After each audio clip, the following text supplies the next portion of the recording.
Hi and hello, welcome back to Pharma and Health YouTube channel. This is Veerabrahmam, consultant pharmacist B Pharmacy.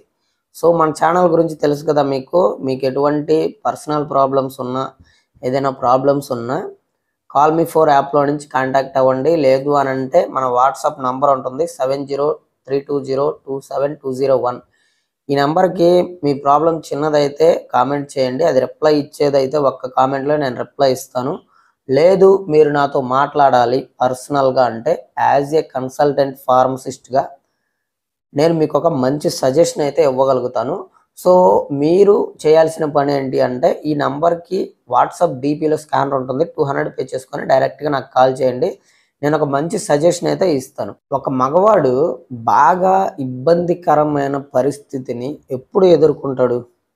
తన partner దగ్గరికి వెళ్ళినప్పుడు కానీ, పెళ్ళి కాకపోతే తన లవర్ దగ్గరికి వెళ్ళినప్పుడు కానీ, సెక్సువల్ యాక్టివిటీస్లో పార్టిసిపేట్ చేయాలి, బాగా ఎక్కువసేపు చేయాలి, నా పార్ట్నర్ని సంతృప్తి పరచాలి అనుకొని టచ్ చేసినప్పుడే కొంతమందికి అవుట్ అయిపోద్ది. కొంతమందికి వెజైనాలో ఎంటర్ చేసిన 20 సెకండ్లకు 30 సెకండ్లకే అవుట్ అయిపోద్ది. ఇంకా తర్వాత చేయటానికంటూ ఏముండదు, బాధపడటం తప్ప. దానినే ప్రీమెచ్యూర్ ఎజక్యులేషన్ అని అంటారు. నార్మల్ టైం ఎంత? నార్మల్ టైం ఒక మగవాడి యొక్క ఎరెక్షన్ తర్వాత వెజైనాలో పెట్టిన తర్వాత 2 నిమిషాల నుంచి 5 నిమిషాలు లేదంటే అప్ టు 6 నిమిషాల వరకు మగవాడు సెక్సువల్ యాక్టివిటీస్లో పార్టిసిపేట్ చేయగలడు. ఇది నార్మల్గా సెక్సువల్ యాక్టివిటీ టైము.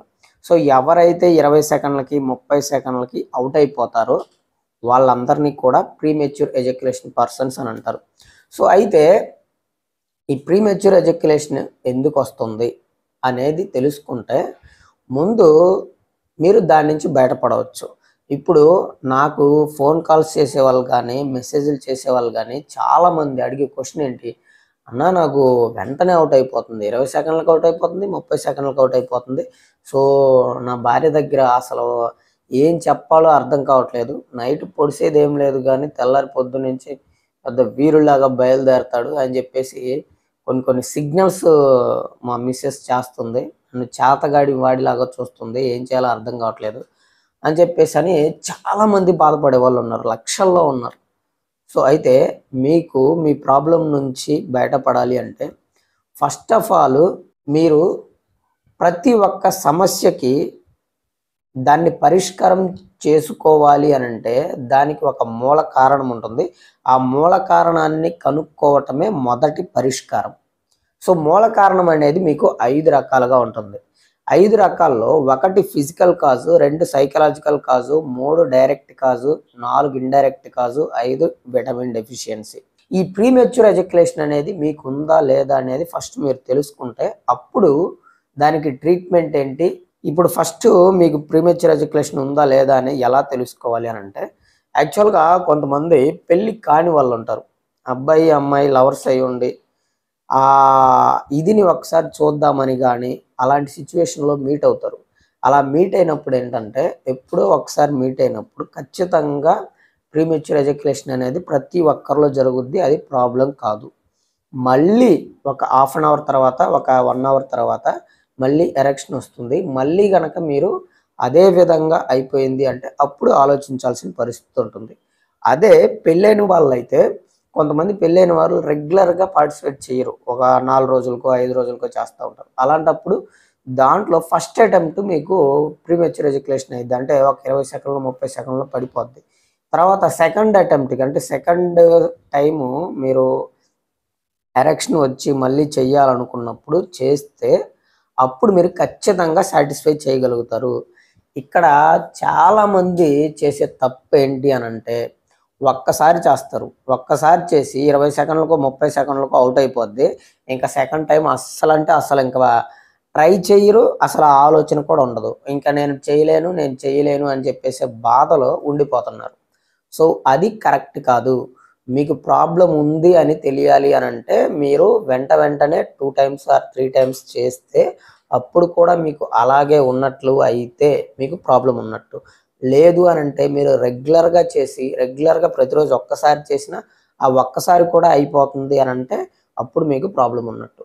సో అయితే ఇక్కడ ఫిజికల్ కాజెస్ అన్నాం కదా, 95% జనాల్లో ఎవరికైనా మగవాళ్ళలో 95% పీపుల్స్కి ఫిజికల్ కాజ్ అనేది ఏముండదు, ఓన్లీ సైకలాజికల్ కాజ్ మాత్రమే ఉంటుంది. ఒక్క 5% మాత్రమే ఫిజికల్ కాజ్ అనేది ఉంటుంది.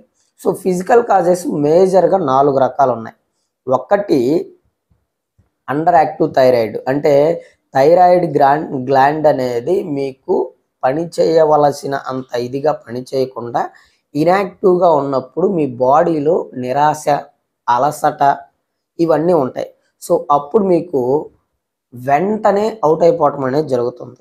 అది ఒకటి. 2 ప్రొస్టేట్ గ్లాండ్ కంప్లైంట్ ఉండటం, అంటే బీపీహెచ్ లైక్ బినైన్ ప్రోస్టాటిక్ హైపర్ప్లాజియా, అంటే ప్రొస్టేట్ గ్లాండ్ ఎన్లార్జ్ అవటము, లేదంటే యురథ్రైటిస్, అంటే మనకు యురత్ర అనేది వాపుకు గురవుతుంది. తర్వాత 4వది ఏంటి అని అంటే మల్టిపుల్ స్క్లెరోసిస్. ఈ ప్రాబ్లం ఉన్న వాళ్ళకి ఎవరికైనా సరే ఇంకా మీకు కంప్లీట్గా క్యూర్ అవ్వటం అంటూ ఏముండదు. ఇంకా దానికి ఆల్ఫా లిపోయిక్ యాసిడ్ అని ఒకటి ఉంటుంది, విటమిన్, దాన్ని యూస్ చేసుకుంటే మీకు కొంచెం ఉపశమనం ఉంటుంది, కానీ కంప్లీట్గా మీకు క్యూర్ అయ్యేదంటూ ఏముండదు. ఈ మల్టిపుల్ స్క్లెరోసిస్ అంటే ఏంటి అని అంటే యాక్చువల్గా మనకి బ్రెయిన్ నుంచి మన బాడీలో శరీరంలోని అన్ని భాగాలకి బ్రెయిన్ నుంచి వచ్చే ఆదేశాలను తీసుకెళ్ళడానికి న్యూరాన్స్ ఉంటాయి కదా. ప్రతి న్యూరాన్ మీద మైలిన్ షీత్ అని ఒక తొడుగు ఉంటుంది. ఈ తొడుగుని మీ బాడీలో ఉండే ఇమ్యూన్ సిస్టమే తనకు తానుగా కాపాడాల్సింది పోయి ఆ మైలిన్ షీత్ని తినేస్తుంది, డ్యామేజ్ చేస్తుంది. సో అలాంటప్పుడు ఆ మైలిన్ షీత్ మనకి శరీరంలో ఉన్న అన్ని భాగాలకు ఎలక్ట్రికల్ సిగ్నల్స్ని పంపిస్తూ ఉంటుంది అనమాట. సో ఎప్పుడైతే మైలిన్ షీత్ అనేది డ్యామేజ్ అయిపోతుందో అప్పుడు మీకు బ్రెయిన్ నుంచి అందవలసిన ఎలక్ట్రికల్ సిగ్నల్స్ అనేవి అందవు. అప్పుడు మీకు అంగస్తంభన సమస్య రావచ్చు అండ్ వెంటనే అవుట్ అయిపోవటం అనేది జరగవచ్చు. సో ఈ ప్రాబ్లం కనుక మీకు వచ్చింది అంటే మీకు కంప్లీట్గా క్యూర్ అయ్యేదైతే లేదు, మీరు ఉపశమనం మాత్రమే ఉంటుంది. కాబట్టి ప్రీమెచ్యూర్ ఎజాక్యులేషన్లో మిగతా ప్రాబ్లమ్స్ అంటే ప్రొస్టేట్ గ్లాండ్ ప్రాబ్లం ఉన్నా, లేదంటే యురెథ్రైటిస్ ప్రాబ్లం ఉన్నా, అండర్ యాక్టివ్ థైరాయిడ్ ఉన్నా మీరు కొంచెం క్యూర్ చేసుకోవచ్చు, కానీ ఈ ప్రాబ్లం ఉంటే మాత్రం క్యూర్ అవ్వటం కష్టం. తర్వాత డైరెక్ట్ కాజ్ అంటే ఏంటి? ఇప్పుడు డైరెక్ట్ కాజ్ అనేది దేని మీద ఉంటుంది? మీకు బ్రెయిన్ సిగ్నల్స్ రావటం. ఈ మల్టిపుల్ స్క్లెరోసిస్ అనేది ఇండైరెక్ట్ కాజ్ కిందకు వచ్చింది కానీ డైరెక్ట్ కాజ్ కిందకి రాదు. డైరెక్ట్ కాజ్ అంటే మీకు నర్వ్స్ డ్యామేజ్ అవటం కానీ, బ్లడ్ వెజల్స్ డ్యామేజ్ అవటం కానీ, హార్మోన్స్ బాగా తక్కువగా ఉండటం కానీ ప్రాబ్లం అయింది. ఇవన్నీ తక్కువగా ఉన్నాయంటే మీకు అసలు ఎరెక్షనే సరిగ్గా రాదు.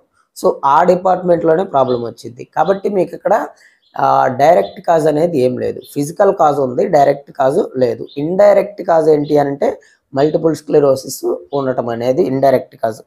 తర్వాత మీకు ఇంకొక ఇండైరెక్ట్ కాజ్ ఏంటి అని అంటే మీ బాడీలో పీసీ మజిల్ అని ఒకటి ఉంటుంది, పబకోక్సినియస్ మజిల్.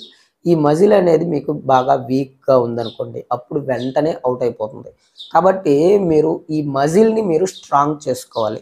మీరు ఒక్కసారి యూట్యూబ్లోకి వెళ్ళి పీసీ మజిల్ ఎక్సర్సైజెస్ అని టైప్ చేశారంటే కొన్ని చాలా వీడియోస్ వస్తాయి, అట్లలో బెస్ట్ వీడియో ఉంటుంది, దాన్ని ఒకసారి వెతికి పీసీ మజిల్ని స్ట్రెంగ్త్ చేసుకోవడానికి ఆ ఎక్సర్సైజ్ కొన్నాళ్ళ పాటు చేయండి. పీసీ మజిల్ అనేది స్ట్రాంగ్ అయిందంటే మీరు ఆటోమేటిక్గా ఎక్కువ టైం చేస్తారు. సో అది. తర్వాత విటమిన్ డెఫిషియన్సీ అంటే ఎల్ఆర్జినైన్ ఉంది కానీ దాని మీద ఎంత ఎఫెక్ట్ అనేది పడదు. తర్వాత ఇంకొకటి ఏంటి? సైకలాజికల్ ప్రాబ్లం వల్లే 95% ఈ ప్రీమెచ్యూర్ ఎజాక్యులేషన్ అనేది వస్తుంది. కాబట్టి మీరు కంట్రోల్ చేసుకోవాలి. సో ఇలా ఎవరైతే సైకలాజికల్ ప్రాబ్లమ్ని కంట్రోల్ చేసుకోలేకపోతున్నారో, ఎవరైతే వాళ్ళ ఫ్యామిలీ ప్రాబ్లమ్స్ కావచ్చు, ప్రొఫెషనల్గా కావచ్చు, పర్సనల్గా కావచ్చు, ఏ ప్రాబ్లం వల్ల అయినా మీరు క్రానిక్గా ఇల్నెస్గా ఉన్నారనుకోండి, అంటే ఎక్కువ రోజుల పాటు ఒక ప్రాబ్లం గురించి ఆలోచించి ఇదిగా ఉన్నారనుకోండి, అప్పుడు మీకు వెంటనే అవుట్ అయిపోతుంది. దానికి ఇంకా ఎన్ని మందులు వాడినా కానీ మీకు యూజ్ ఉండదు అనమాట. కాబట్టి క్రానిక్గా ఉండకుండా మీరు దాన్ని తగ్గించుకోవాలి. కార్టిసాల్ లెవెల్స్ అని అంటారు. కార్టిసాల్ అనేది ఎక్కువ టైము మీకు రిలీజ్ అవ్వకూడదు క్రానిక్గా. సో మీరు ఎప్పుడైతే హ్యాపీ హార్మోన్ని అంటే సెరోటోనిన్ అనే హార్మోన్ని పెంచుకుంటారో అప్పుడు మీరు ఎక్కువ టైం చేయగలుగుతారు. ఇప్పుడు ట్రీట్మెంట్ ఎలా ఉంటుంది? పర్మనెంట్ సొల్యూషన్ ఏంటి అని అంటే మీకు ఈ 95% సైకలాజికల్ ప్రాబ్లమ్స్ ఉన్న వాళ్ళు ఎవరైనా సరే వాటి నుంచి దూరంగా ఉంటే స్ట్రెస్ని మేనేజ్ చేసుకుంటే మీరు ఖచ్చితంగా నంబర్ వన్గా చేయగలుగుతారు. సో అలా మేనేజ్ చేసుకోలేరు, అలాంటప్పుడు ఏంటి ఆల్టర్నేటివ్ ట్రీట్మెంట్స్ ఏమున్నాయి, అసలు ఎలా పనిచేస్తాయి అని అంటే యాక్చువల్గా మనకి ఆల్టర్నేటివ్ ట్రీట్మెంట్స్ అని అంటే సెలెక్టివ్ సెరోటోనిన్ రీఅప్టేక్ ఇన్హిబిటర్స్ ఉన్నాయి, అంటే లైక్ డాపోక్సిన్ లాంటివి. ఇలాంటివి మీకు ఏం చేస్తాయి అంటే టెంపరరీగా మాత్రమే పనిచేస్తాయి.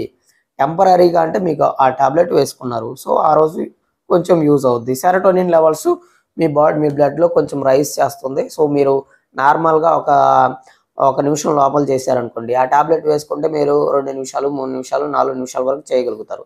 అంతేకాని ఆ టాబ్లెట్ ఒకరోజు వేసుకుంటే మీకు కంటిన్యూగా కంప్లీట్గా క్యూర్ అయిపోతుంది అనేది అయితే ఏమీ లేదు. కాబట్టి డాపోక్సిన్ మీద మీరు డిపెండ్ అవ్వటానికి కుదరదు. తర్వాత పెనైల్ రింగ్స్ అని ఉన్నాయి. పెనైల్ రింగ్స్ అంటే మీకు ఏం చేస్తాయంటే మీకు ఎరెక్షన్ వచ్చిన తర్వాత వెంటనే అవుట్ అయిపోతుంది అని అంటే ఈ పెనైల్ రింగ్స్ అనేవి కొంతవరకు సేఫే, కానీ దానికంటూ ఒక టైం లిమిట్ అనేది ఉంటుంది. దాన్ని కరెక్ట్గా యూస్ చేసుకోవాలి. అలా యూస్ చేసుకోకుండా మీరు ఇంప్రాపర్గా యూస్ చేసిన, ఎక్కువ టైం యూస్ చేసినా కానీ మీకు లోపల పెనిస్ లోపల 3 సిలిండర్స్ ఉంటాయి. కార్పోరా కావర్నయోసము, కార్పోరా స్పాంజియోసమ్ అని చెప్పేసి ఈ 2, దానికి తోడు కింద ఒక గొట్టం ఉంటుంది. సో వాటిల్లో ఏదైనా ఫ్రాక్చర్ అయ్యే ఛాన్స్ ఉంటుందన్నమాట. కాబట్టి మీరు అలాంటి సిచ్యువేషన్కి వెళ్ళకుండా మీరు సేఫ్ సైడ్లో ఉండాలి అని అంటే పెనైల్ రింగ్స్ యూస్ చేసుకొని దాని ప్రికాషన్స్ అనేవి తీసుకొని మీరు ఎక్కువసేపు సెక్స్లో సాటిస్ఫాక్షన్ పొందవచ్చు.